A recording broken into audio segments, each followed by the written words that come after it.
Record. All right. Go live. Got it. You got it. You got it. I got it. You got it. Let's go. Got it. Great day. Welcome. Great Thursday, everyone. Hey, Steve. Yes, Gail. You know why I'm wearing a black shirt today? All black.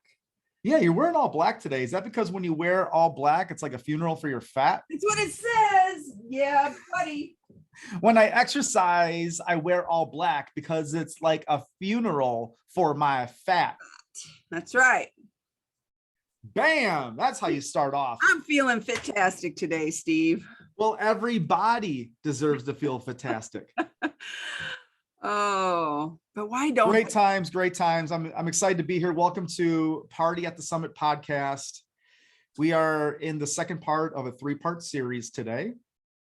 And really sort of by popular demand, like we were going to go through all 10 components of creating greater happiness in your life, but we decided, hey, let's not dilute the information. Let's go through it a little bit slower, take some time, spend some time. Let's chew on it a little bit. Let's try it on to see how it fits. And here we are. So today, how to create happiness within, and the 4 words. So just throw them out. Well, before we go there, Gail, what were the 3 components we went over last Thursday? Just so that people, if it intrigues them, like go back and listen to last week's conversation. Because I think you really need to know all of the components to this, because we had a lot of fun talking about it. Yeah, unique was number 1 last week. Unique. So just being unique. So when you be unique, you just create a greater quality of happiness in your life. That's right. Loving. Be more loving. I agree. The more you love yourself, the more you love others. Ooh, that kind of goes with our number 4 we're going to start with today. And integral. It's okay not to do something, but it's not okay to not do something that you said you were going to do. How many times do we come to the table, the proverbial table of life, and we're like, gosh, like my confidence is really low. Like, why am I not very confident today? Well, you got to think back over the landscape of your day and think, well, how many of the things that you told yourself you were going to do, you didn't accomplish, or you didn't even start? You know, so personal integrity, we define it as you doing what you say you're going to do when you say you're going to do it, when no one else is watching. So imagine how your life would be elevated and expanded when you simply just do the things you tell yourself you're going to do. And it's okay. And I'll stop here and we can move on forward, but it's okay not to do something. Like you can't do everything, but I know that you can put your attention to at least one thing and just be very consistent and committed and dedicated to that one thing. But it's okay not to do something, but it's not okay not to do it when you told yourself you were going to do it. So if you're going to tell yourself that you're going to go to the gym and you don't go to the gym, we lose that self-esteem, that integrity, that confidence. So if you're not going to go to the gym, don't even speak those words. Just move forward. Just move through it. That's all right. Good. All right. Namaste. So today we're starting off with the word kind. And, you know, I walk around, I do daily walks here in Happy Trails RV Park here in Surprise, Arizona. Love that name. Happy Trails. Can't beat that. And Surprise, Arizona. Surprise yourself with what you can do every day. But there's some signs that every now and then, and it has 2 words on it: human, kind. And then underneath it says be both. Just really. So we're all human. We can all be kind.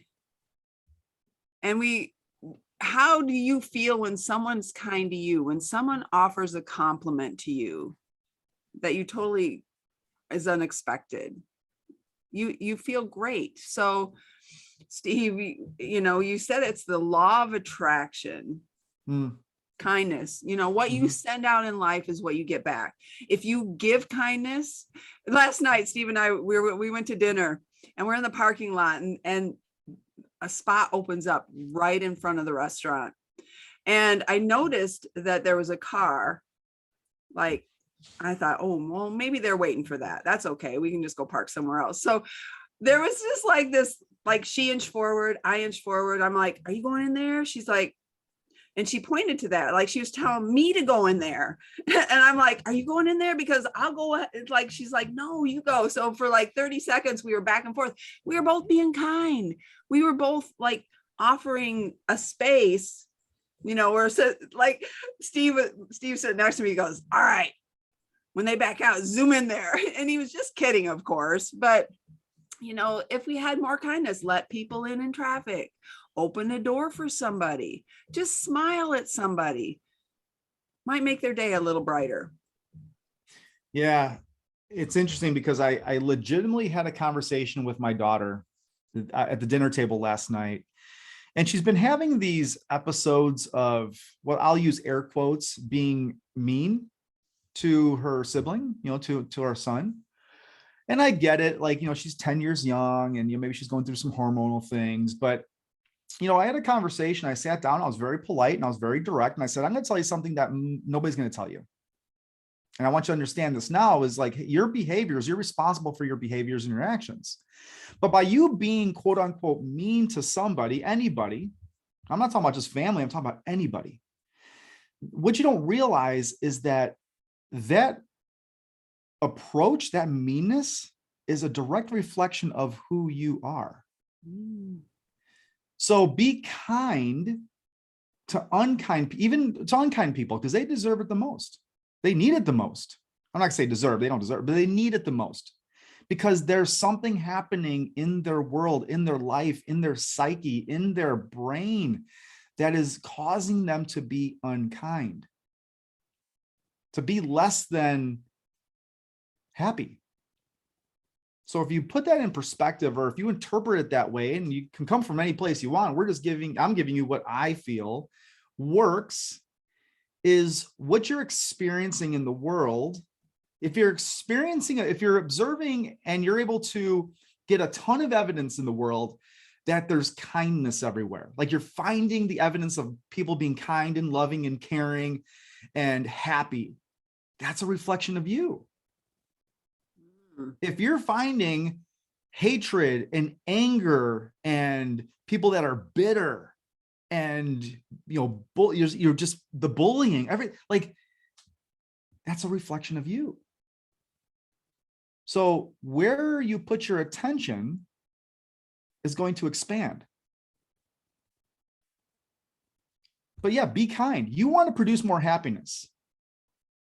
And again, this goes back to the meme we talked about last Thursday, and you can find it on Gail's Facebook page. It's on my Facebook page. I posted it last year, and you got these two little, stick drawn characters, and they're both holding these glass jars. The one guy's got an empty glass jar, and the other guy has a glass jar full of, I don't know, fireflies or something buzzing around in there. The guy with the empty jar looks at the guy with the jar of the fireflies and says, "Where did you get that? I've been looking for that everywhere." And on the jar, by the way, with the fireflies, it says happiness. And then the guy with the jars just says, "Oh, I created this. I created my own internal happiness." So happiness is an inside game, but it starts with you just choosing to be kind.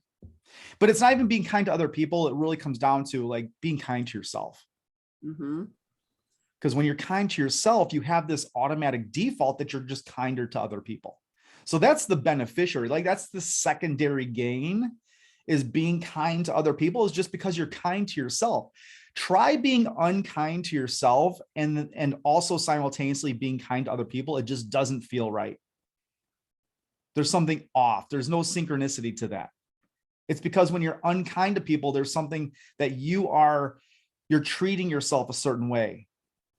And we're just encouraging you and provoking you just to, when you be kind to yourself, then you're going to elude more kindness to other people and other things in your environment. Which brings us to our second word, which is beautiful. And when we read about this, celebrate the beauty you have created. And I think a lot of people, Steve, have a hard time feeling beautiful. Loving. Well, how would somebody define that? And again, I'm not asking the question. I'm just saying, ask yourself that question. If you're saying, "Well, I'm just not beautiful. I look a certain way or I feel a certain way. Like, how do you define that? How would you know that you've arrived to this elusive beauty? Yeah, and I think it's a beautiful feeling. Beautiful. It really, it's a feeling. It's a feeling of that happiness of who you are and what you are. And I love how you described this in the bullet points, Steve. And you said, you are perfect just as you are, because you've created this moment. And I remember the first time you said that, and I was like, whoa, we do. Right where you are right now, you've created the moment you're in right now. Yeah, I'm not an advocate of the word perfect.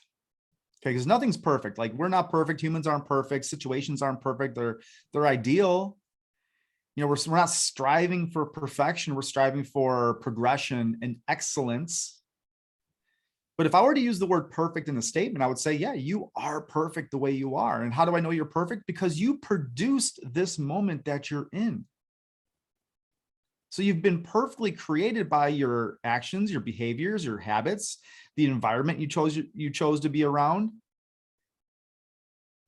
And now, of course, if you are not satisfied with your current conditions and your state of, we'll say, as we're talking about here, being beautiful beauty, there's no shame in being dissatisfied with a condition or a state that you're in.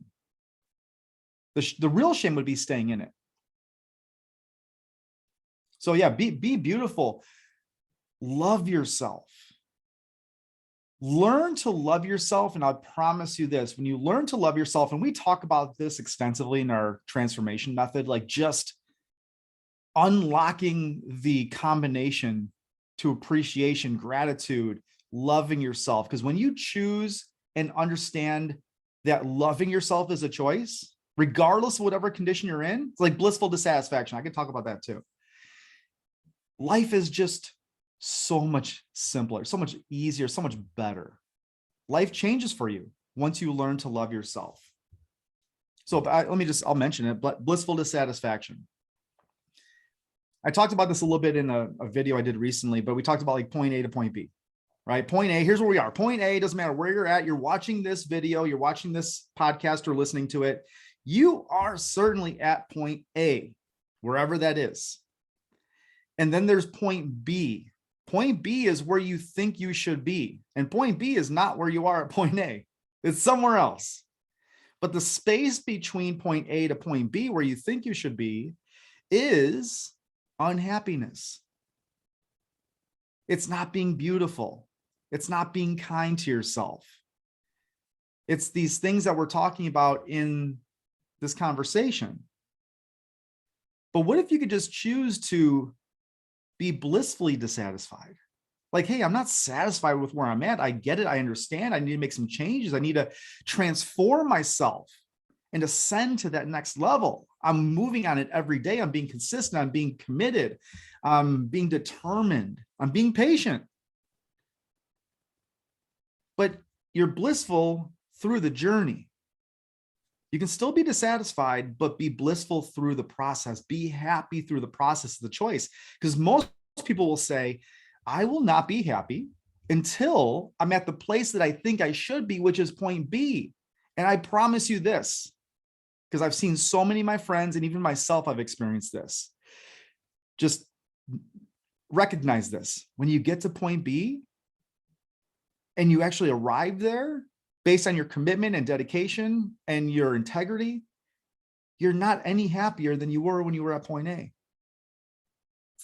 True story. I remember, when I got this, when I understood it, take your happy self with you on the journey. So take your happy ass with you. Find the happiness right now. Okay, so I'll just share. I'm happy that I got back on the pickleball courts this week. I'm happy that I won a game. I won 3 games. I'm happy that I have the ability, but I'm dissatisfied with where, like, my skill level. Like last night, Steve and I went up after dinner and we went and played pickleball. at the big boy courts at, at the Cascades. And, they're great players there. And I'm mediocre. I'm good, but I'm not, many of them are great.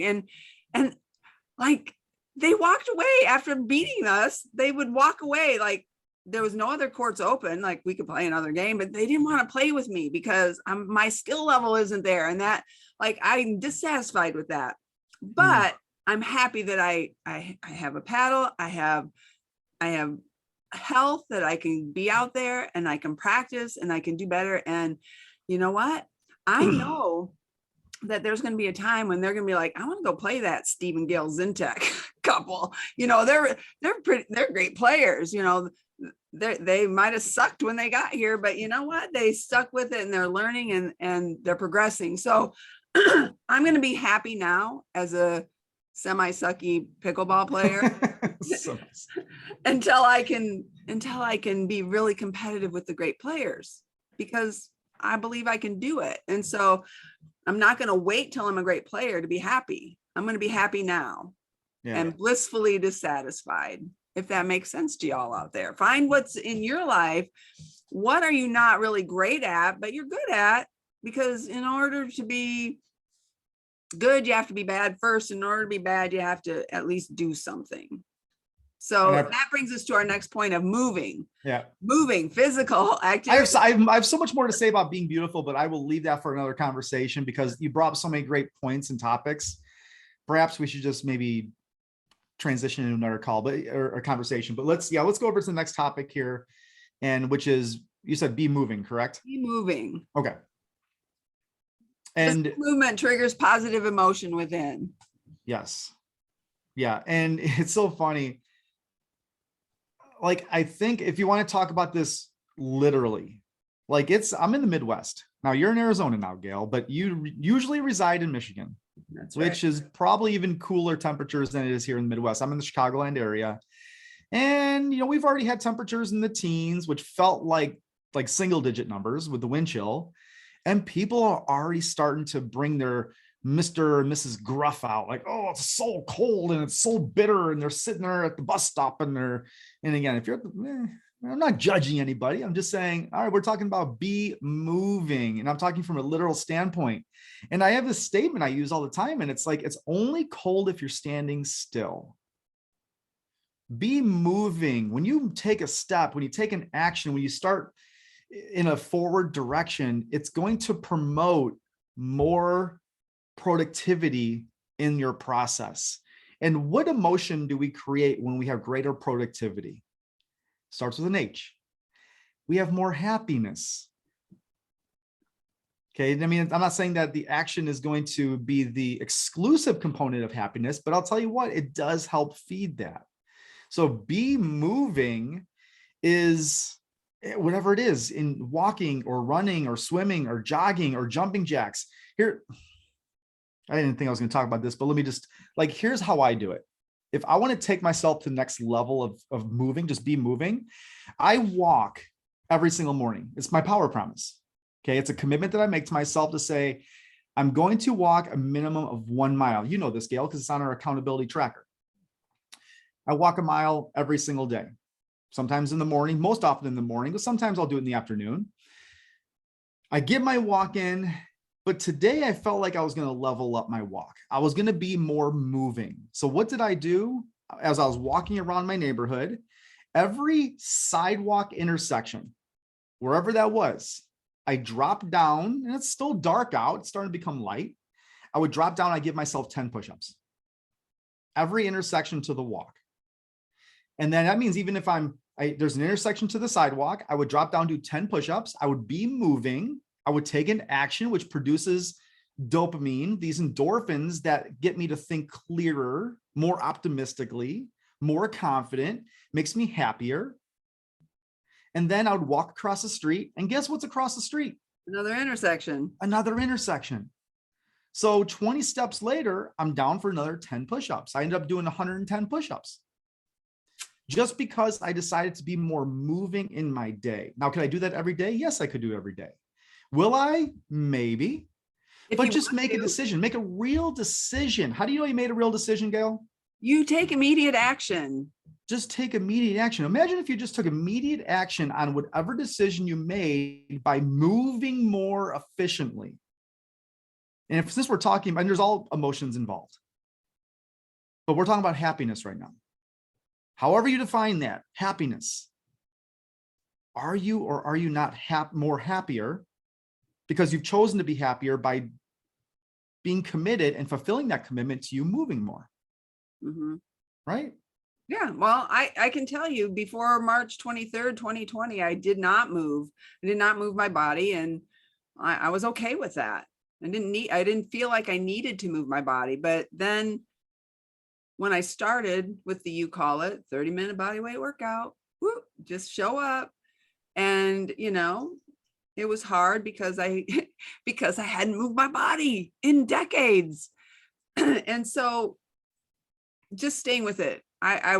Here's why I came back, Steve. I came back because you were energetic. You were enthusiastic. You did not have shame on anybody. Like, you were an encouragement to those of us who showed up and maybe couldn't do a push-up. Well, hey, if you can't do a push-up like this, just modify it.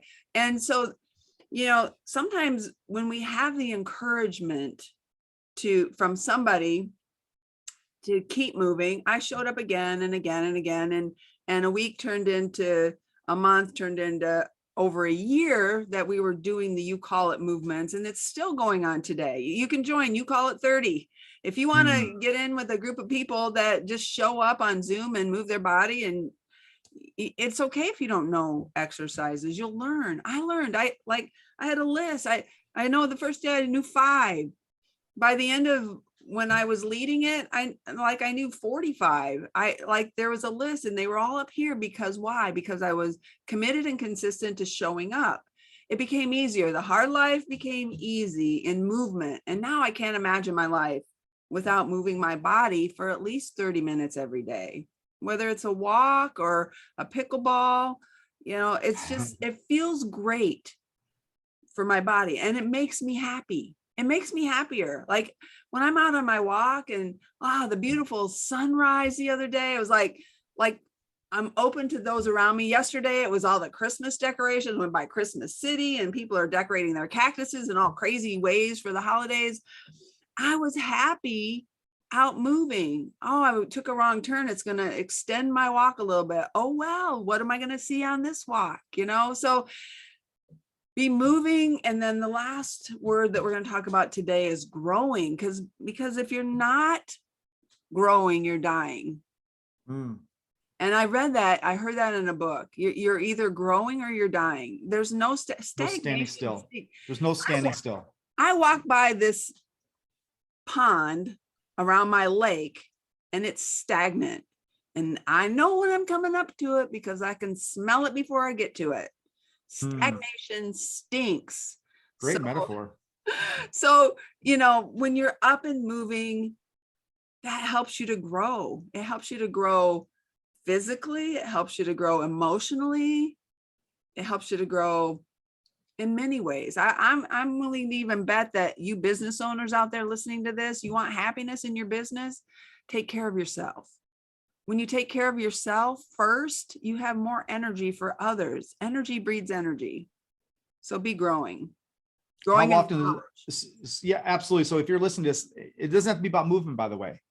We have physical growth. We have physical development. We have physical fitness. How about mental fitness? How about mental growth?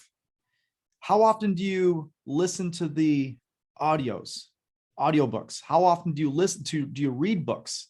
How often do you journal your thoughts or your ideas or something that's inspiring or things that you're grateful for? How often do you wake up and you say, hey, I'm going to grow by asking myself, what am I grateful for today? What am I looking forward to? What am I enthusiastic about in this day? That is a form of growth. If you're willing, open, and committed to doing that every single day. We have a saying that we go like, this is party at the summit. It's from it's summit to summit. We don't peak. What happens when you peak, Steve? You fall flat on your ass. You go down. Like if you say, "Oh, I'm at my peak," what happens at a peak? You Oh, we lose go down. motivation. We start Declining, but we don't do that summit to summit. And like you pointed out, point A to point B. Like I hiked and hit a summit. I was at a summit. But you know what? Then it's like, look for the next summit, because when you reach this summit, there's another summit. And actually that summit might be downhill, but it's a summit over here. And then it's another summit and another summit, because I'm 61 years of age. You're 44, my favorite number. But Yeah, holla. we have life ahead of us. How are you going to live that life? How are you going to live it? Are you going to be growing? I want to be growing mentally and physically till like I can't do it anymore, till I'm old. Like there was a lady I played pickleball with, 79-year-old Ruby, this week. And like she wore peacock leggings. She's adorable. Oh, Like I want to, and when she left pickleball, she goes, "Okay, I got to go to my line dancing class now." I'm like, I want to be Ruby. Like at 79 years of age, I want to be active and happy. You know what? Ruby was happy. Ruby was a happy 79-year young woman who was out playing pickleball, looking forward to line dancing. And Ruby was growing. She wasn't standing still. She was not stagnant at all. that's my exclamation mark. If you're listening to this, I'm holding up a Post-it note with an exclamation mark. Gail, you just had given me this giant epiphany. I was like, whoa, you just had said you were talking about point A to point B. And I've always equated, when I think about that and I give that analogy or that metaphor, I think of a bridge. And I use that analogy of a bridge oftentimes, but I'm thinking that's from point A to point B, but it's a horizontal line. Really, that point B that you don't even realize, and I do now because I talk about the metaphor of a mountain. Like when we're going to take that next step, we're going to go face our fitness journey, our health journey, our energy journey. It's a mountain we're climbing. So point A is where we're here, but point B, more often than not, is going to be elevated somewhere. So we have to understand and accept the fact that there's going to be challenges, there's going to be adversity, there's going to be failures, there's going to be letdowns, there's going to be all these things that we're going to face. And I just put a training together about this concept. And I'm going to be launching this. My intention is by this evening. So it's about why goal setting is keeping you trapped. Like goal setting is not what you think it is. It's restrictive. And if you don't let go first, if you just don't release whatever's been holding you down from this year, from the last decade, you're going to continue struggling. And I use that word struggling because that's what people equate it to. They're like, hey, I'm struggling. I'm fighting. It's like trying to drive a car you have the parking brake on. You're not going anywhere. And we're going to teach you. I'm going to help you get that parking brake off. And so you can coast and you can get there. Now, of course, you're going to hit some potholes. You're going to go off road a little bit, but you have alignment to what that point B is. And so I'm going to start thinking about that, where it's not like, that's an exclamation mark. That's like, hey, it's point B is going to be up closer to that summit somewhere. And I think that's fantastic because we always need to be growing. And when we're intentionally growing, we produce a certain level of internal happiness, because we're humans. Human beings, we're being intentional. We're developing, we're growing. So ask yourself this and I apologize if I cut you off there, Gail, but No. I felt like I just wanted to jump in there and be able to express that. I inspired you with a thought. You run with it, boy. So ask yourself this, how have you chosen up? So we're sitting at December 9th, 2021. How have you chosen? Because it is a choice. Everything's a choice. Some might disagree with that. I might get some backlash. I might get some kickback on that. But let's be honest. Everything is a choice. How have you chosen to show up for yourself? And let's say in this case, your health and your happiness in 2021. How have you chosen to show up? What characteristics, what ways of being have you committed to, or are you willing to commit to in 2022? That's where I want to leave. Like, that's the transformational takeaway, is how have you chosen to show up? How have you chosen? And if you're coming on here and you classify yourself as an unhappy person, and there are some people that they'll admit, say, I'm just unhappy. Like, my external conditions and situations don't align with what my expectations are in my life. But you still have chosen to be unhappy. You're sitting in that goalie from point A to point B now, like wherever that's at, where you think you should be, you've chosen to be unhappy until point B arrives for you. Because that's what you think. Let's be honest. Like, you're thinking point B is going to arrive for you because you don't have to do all the work. You don't have to put all the effort in. You think that if you just continue doing the same things you've always been doing, that point B is just going to arrive. But when you choose to be kind to yourself, thus other people, you choose just to be beautiful because you are. You're perfect in this moment because you've produced the moment you're in. When you're becoming moving and you're just being intentional with how you progress in your physical activity, maybe it's your mental activity, maybe it's your emotional activity, be moving. It's going to produce more growth. And when you become one of growth, like, isn't by default, like happiness is a default setting. We were born into this world happy, unless we weren't fed, unless we weren't changed, and we were like super tired. Like, we would let you know about it. So I really enjoy this conversation because I know there's things that we can take away from this. And even if it's just one thing, one component, one nugget, just make a choice, make a real decision. I think we've extended our time, but you know what? I feel great about it. No regrets. No regrets. No regrets. No regrets. No regrets. Well, thank you, Steve, for your inspiration on demand and sharing. And likewise, Gail, likewise. We will sign out from now for our Facebook fam. Let me close off by saying this, because I do want to honor my late friend Darren Steen, who had unexpectedly passed from it was actually ended up being a stroke, and healthy as an ox, just a great dude. What an inspiration. And it just expresses how much of an impact we can make in this world. But first and foremost, we need to make an impact with ourselves so that can transpire into others. And he had a saying that he said more often than not, but it really resonates with me. It says, you have the power to change, to make the rest of your life the best of your life. Think about that. And we're going to do a podcast episode on that. So in honor of Darren, because I'm going to start talking about the things I learned from him and, where we were kindred spirits. But you do have the absolute power to change or transform to whatever you want in this one valuable life. You have a choice to make the rest of your life, regardless of where you're at in this point A, to make it the best of your life. And oftentimes the things that's holding us back from where we are to where we want to be is our beliefs. It's the stories we're telling ourselves, and it's the habits that we've chosen to create. Because even the habits you have, you've chosen those habits.